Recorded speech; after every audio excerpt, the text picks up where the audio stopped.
Olá a todos, bem-vindos aí a mais uma aula de introdução à teoria dos grafos. Tá? A gente, nos últimos exercícios que a gente fez, a gente usou um conceito muito importante no nosso estudo aqui, pelo menos no nosso estudo da introdução à teoria dos grafos, que é o conceito de grafo conexo. Tá? E assim, visualmente é muito simples você decidir se um grafo é ou não conexo.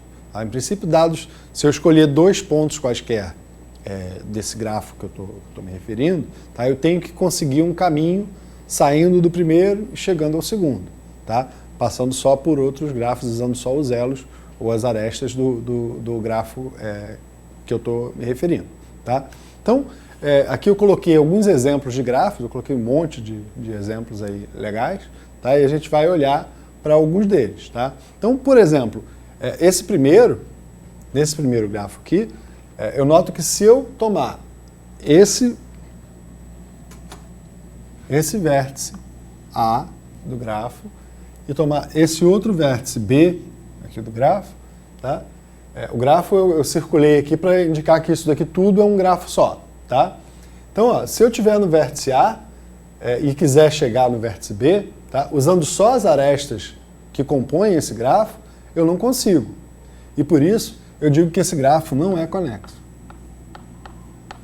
Vou botar só não, tá? Que acho que já é suficiente. Esse grafo aqui não é um grafo conexo. Se eu olho para esse daqui, por exemplo, escolho quaisquer dois vértices aqui para A e aqui para B, tá? Sem problema, eu consigo sair do A, usando só as arestas, eu chego até o B. Se eu pego aqui para A, aqui para B, tá? Mesma coisa, consigo um caminho, vindo só usando as arestas do grafo, eu consigo chegar no vértice B.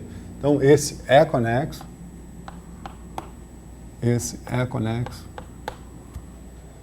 esse daqui, não, digamos que eu pegue esse daqui para ser o vértice A e esse daqui para ser o B. Tá? Será que eu consigo sair do A e chegar no B? Claro que consigo, basta eu voltar aqui para essa saída, né? E da saída eu venho usando o caminho para chegar até o B. Então esse daqui é um grafo conexo. Tá? Esse último aqui ó, tem o mesmo problema do primeiro. Né? Se eu pego um vértice A aqui e um vértice B aqui, tá? Eu não consigo, usando as arestas do grafo, sair de A e chegar em B. Tá? Então esse grafo não é um grafo conexo.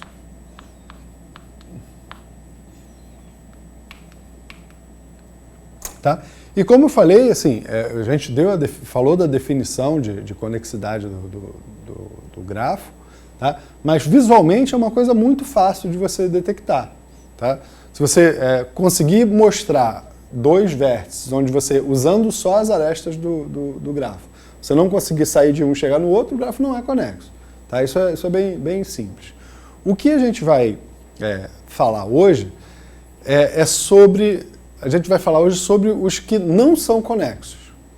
Tá? Então eu vou usar, na verdade, esses dois exemplos que a gente tem aqui, tá? Para ver uma coisa interessante, que é o seguinte, esse grafo que não é conexo, eu posso pensar nesse grafo como se fossem dois outros grafos.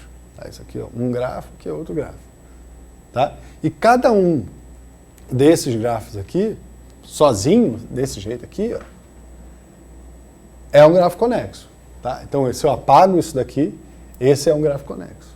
Se eu apago esse outro, esse daqui é um grafo conexo. Tá? E aí, nesse caso, se eu considerar essa parte aqui e essa parte, eu digo que cada uma delas é uma componente conexa do grafo que eu escolhi. Tá? Então, isso daqui,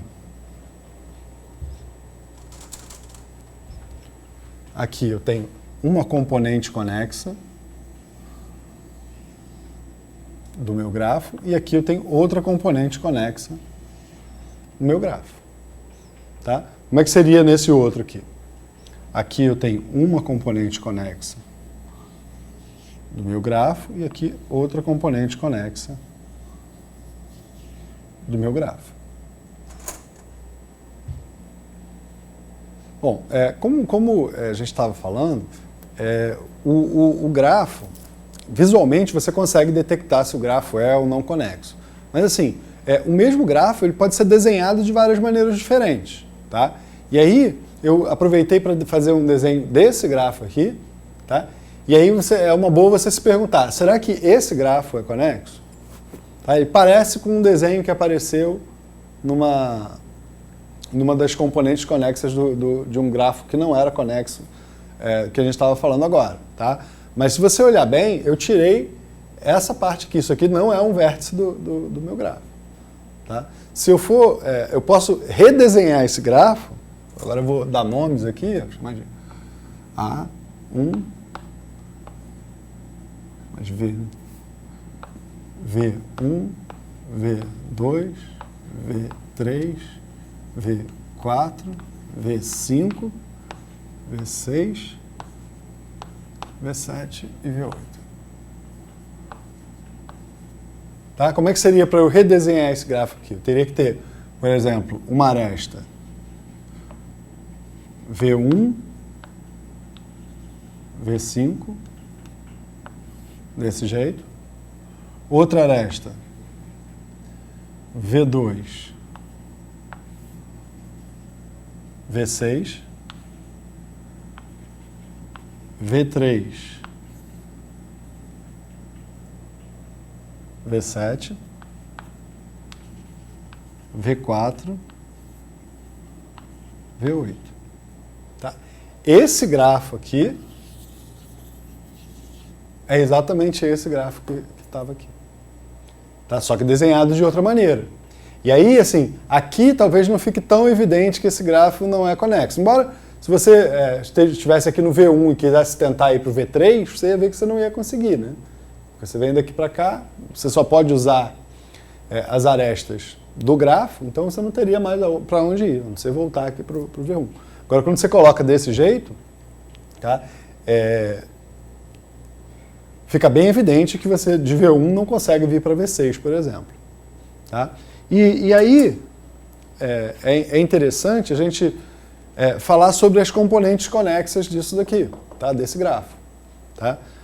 Como é que eu consigo uma componente conexa de um grafo? Ou como é que eu consigo detectar todas as componentes conexas de um grafo? Tá? A ideia é você escolher um vértice, tá? E aí você pensa em todos os outros vértices que eu consigo atingir saindo desse primeiro vértice escolhido, tá? E usando só as arestas do próprio grafo. Se eu pensar em todos os grafos onde eu consigo chegar a partir de V1, tá? E esgotar esses vértices, eu vou ter criado uma componente conexa do grafo. Depois eu pego um dos que, por exemplo, aqui. V1, V5 vai ser uma componente conexa desse grafo. V2, V6 vai ser outra componente conexa. Por que V1, V5 é uma componente conexa? Porque de V1 eu só posso vir para V5 e não posso ir para mais nenhum outro lugar. Tá? É a mesma coisa aqui. De V2 eu só posso vir para V6. Então, eu esgotei todos os lugares onde eu consigo chegar partindo de V2. E isso vai me criar uma componente conexa. Certo? Porque senão ia parecer que, dado um grafo qualquer aqui, eu poderia pensar, isso daqui é uma componente conexa do grafo. Não é. Tá? Por quê? Partindo desse daqui, eu consigo ir a todos os outros. Na verdade, esse grafo aqui é um grafo conexo. Né? Porque partindo desse vértice V1 aqui, eu consigo ir para V2, para V3, para V4. Tá? Mas digamos que eu tivesse outro aqui assim. V5, V6. Tá? Imagina esse gráfico que eu desenhei aqui agora. Isso daqui não é uma componente conexa do grafo, embora isso seja um pedaço do grafo, um subgrafo, tá? Que é conexo, só esse daqui, V1, V2. Tá? Mas para ser uma componente conexa do grafo, eu tenho que considerar todos os vértices que eu consigo atingir saindo de V1. Por isso é que a componente conexa, as componentes conexas desse grafo que eu estou considerando são essas aqui e essa daqui. Eu pego todos os vértices que eu consigo atingir a partir de V1 usando só arestas do grafo original, são esses aqui todos, tá? E aí eu criei uma componente conexa do grafo. A mesma coisa eu fiz aqui, sobraram os vértices V5 e V6. Eu pego todos os vértices que eu consigo atingir a partir de V5 e eu crio uma outra componente conexa do grafo.